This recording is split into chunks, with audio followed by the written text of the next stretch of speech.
Komitmen Presiden Prabowo Subianto mendukung disahkannya RUU perampasan aset saat Hari Buruh nampaknya belum sepenuhnya bisa terrealisasi. Menko Bidang Hukum, HAM, Imigrasi, dan Pemasyarakatan Yusril Iza Mahendra menilai tidak ada urgensi bagi Presiden untuk mengeluarkan peraturan pemerintah pengganti undang-undang atau Perpu tentang perampasan aset. Menurut Yusril, undang-undang dan lembaga yang menangani pemberantasan tindak pidana korupsi masih efektif meski RUU perampasan aset tak kunjung disahkan. Sebelumnya Presiden Prabowo dengan tegas menyatakan dukungannya terhadap Undang-Undang Perampasan Aset Tindak Pidana yang mangkrak sejak pertama kali disusun pada tahun 2008 silam. Undang-Undang Perampasan Aset bahkan telah dimasukkan dalam daftar Prolegnas 2024-2029 dan siap dibahas antara pemerintah dengan DPR. Tim TV One mengabarkan.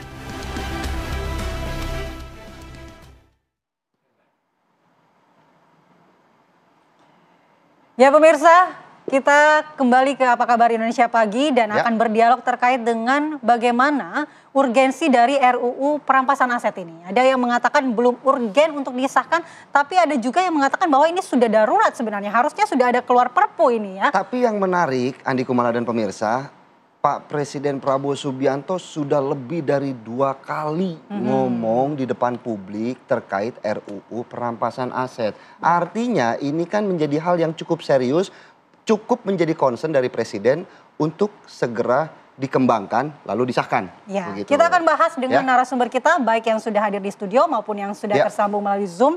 Ada Bang Hendar Samarantoko, Ketua Umum Lisan Prabowo. Selamat pagi ya Bang. Selamat pagi, Bang. Selamat pagi Bang. Kemudian ada Bang Saud Situmorang, mantan Komisioner KPK. Selamat pagi Bang Saud. Apa kabar? Sehat semua? Alhamdulillah sehat. Kemudian melalui Zoom juga sudah terhubung Bang Ahmad Doli Kurnia sebagai Wakil Ketua Balik DPR, fraksi Partai Golkar. Selamat pagi Bang Doli. Selamat pagi Bang Doli.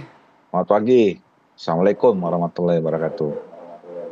Waalaikumsalam. Saya mau ke Bang Doli terlebih dahulu. Bang Doli, Presiden Prabowo Subianto ini informasinya dari Istana mengatakan bahwa sudah bertemu dan berdiskusi dengan pimpinan-pimpinan parpol terkait dengan RUU perampasan aset ini.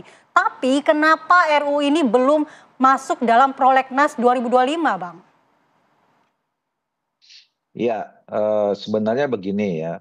Pertama saya kira saya ingin harus jelaskan juga beberapa kali pernah saya sampaikan ya bahwa rancangan undang-undang tentang perampasan aset, katakanlah gitulah sementara ini namanya gitu ya, itu sebenarnya sudah kita masukkan di dalam Prolegnas ya untuk long list 2025-2029. Nah pertanyaannya kenapa belum dimasukkan menjadi Prolegnas 2025?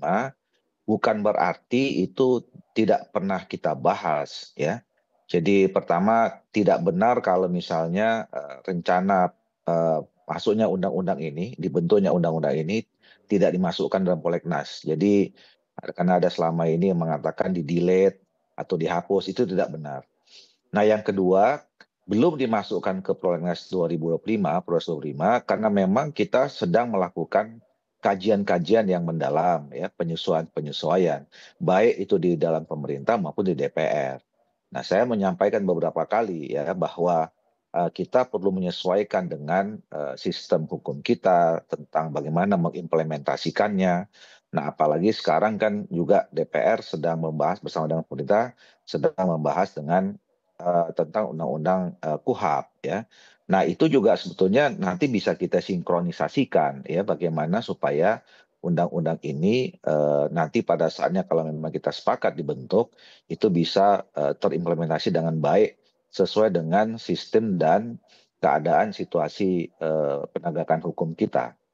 Nah jadi sebetulnya apa yang disampaikan oleh Pak Presiden Prabowo kemarin ini menjadi trigger ya untuk bisa lebih cepat para pembentuk undang-undang kami misalnya untuk bisa sepakat berkomitmen, berkonsensus antar partai-partai politik mendorong ini lebih cepat. Nah kenapa? Jadi sebenarnya begini, kalau kami ini kan saya kira kita semua tidak ada yang tidak setuju ya bahwa negara kita ini harus bebas dari korupsi. Kita harus perang melawan korupsi. apalagi pernyataan Pak Prabowo berkali-kali ya, baik sebelum menjadi calon presiden, pada saat menjadi calon presiden, di mana kampanyenya juga menyampaikan kita harus memerangi korupsi, dan setelah jadi presiden juga salah satu isu penting di dalam program pemerintahan Pak Prabowo ini adalah memberantas korupsi.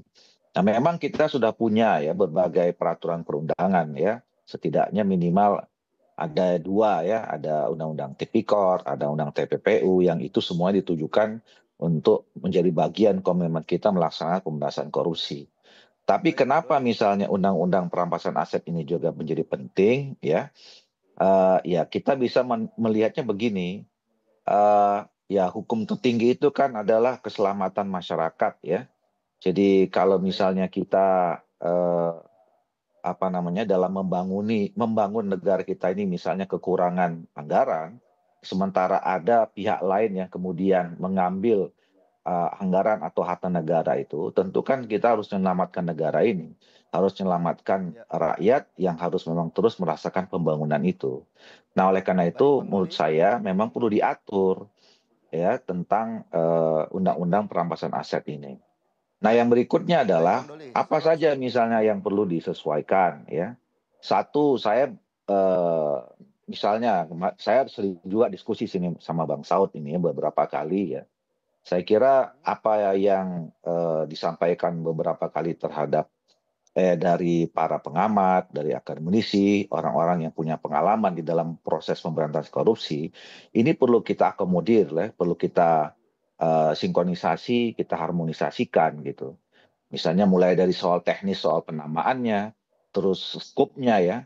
Misalnya dulu waktu awal-awal kita sebut namanya rancangan undang-undang perampasan aset. Sekarang kita sudah masukkan di dalam list itu, sudah berubah namanya perampasan aset terhadap tindak pidana. Nah sekarang ada pemikiran berkembang lagi. Apakah tindak pidananya umum, apakah kemudian tindak pidana korupsi, atau ada pemikiran baru tentang tindak pidana ekonomi misalnya. Nah jadi sebetulnya diskusi ini terus berkembang. Nah oleh karena itu sekali lagi saya katakan dengan statement Pak Prabowo ini seharusnya mendorong kita diskusinya bisa cepat selesai dan kita bisa mulai ya. Nah soal Perpu atau baik Bang Doli, kita sudah tangkap poinnya Bang. Oke. Ya, baik kita mau ke Bang Saud. Bang Saud, bagaimana menanggapi ini? Sebenarnya Parpol sudah mendukung, kemudian juga DPR menganggap memang ini penting. Tapi ada juga yang menganggap bahwa belum urgensi untuk segera disahkan. Iya, kalau lihat dari statementnya Presiden bahwa terlihat bahwa harus ada time frame ya. Kemarin kan time frame-nya itu ada yang mengatakan KUHP-nya beres dulu, ya kan. Which is itu katanya akan dibahas tuh akhir atau awal tahun depan. Nah, kalau lihat urgensinya, diskusi kita kan hari ini urgensi. Nah, saya beberapa kali di beberapa tempat mengatakan urgensinya cukup tinggi, karena ini udah dibahas sejak tahun 2003, which is sekarang udah hampir 25 tahun. Karena ketika kita setelah menandatangani piagam PBB anti korupsi itu, banyak instrumen harus kita benarkan.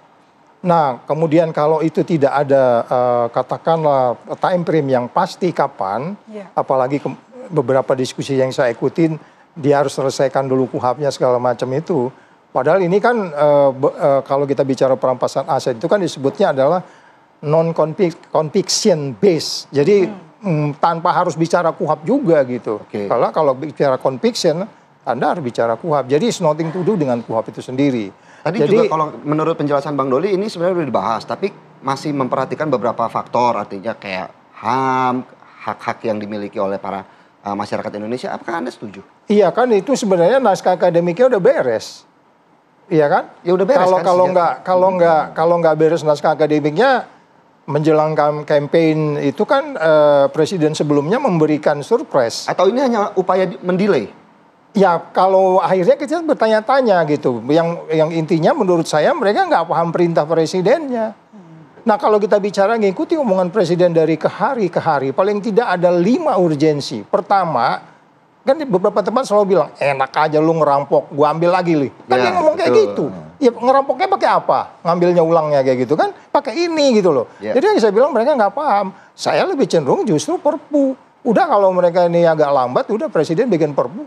Tinggal tanda tangan aja naskah akademiknya udah jelas. Tapi Pak Menko sendiri, Pak Yusril mengatakan bahwa belum ada tuh urgensi untuk perpu. Iya, Pak Yusril nggak bisa ngatas nama Prabowo juga kalau menurut saya sih.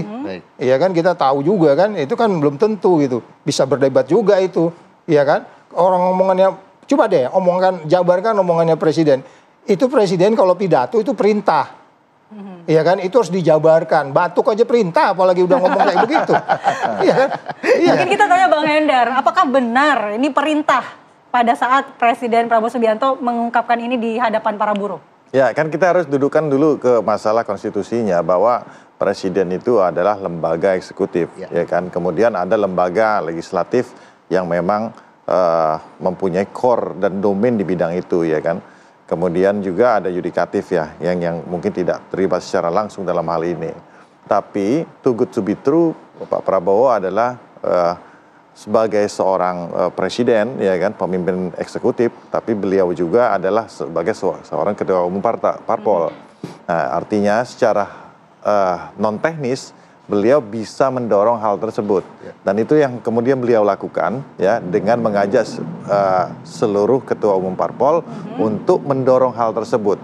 Artinya kan di sini secara non teknis nanti beliau akan mengajak seluruh ketua umum parpol melalui legislatif, ya kan. Jadi tanpa juga harus terlihat bahwa ada intervensi dari eksekutif kepada legislatif. Ini penting sekali.